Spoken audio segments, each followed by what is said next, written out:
Eamonn, where did you first get the idea for the whole concept of a straight mile?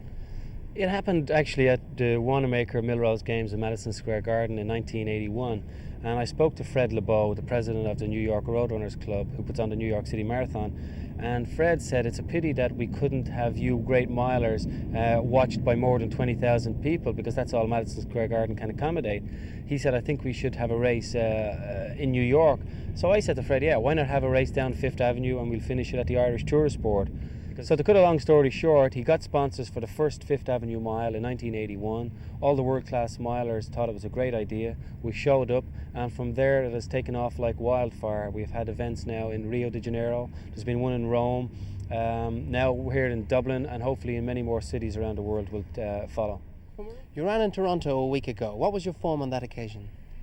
Well, my form on that occasion wasn't good for running mile races. This week in Dublin, though, I feel a little bit fresher. I've reduced my training somewhat because of the pressure of performing well on my own hometown ground.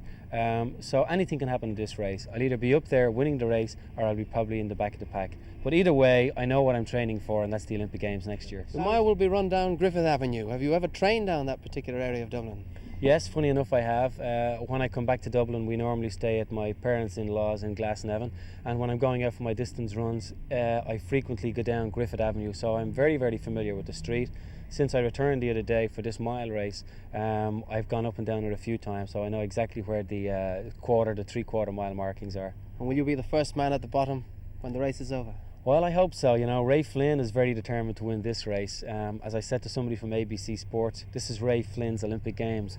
Ray wants to beat Eamonn Coghlan on his own home ground, because I've had overshadowed Ray's performances over the year, which is perhaps a little bit unfair, because he, after all, is the first Irishman ever to run a sub-350 mile and the only Irishman to ever have done so outdoors, and he deserves a lot more credit than he really gets from the general public in Ireland. So I'm sure Ray will be gunning to try and prove to everyone, hey, I can beat Eamonn Coghlan on his home ground.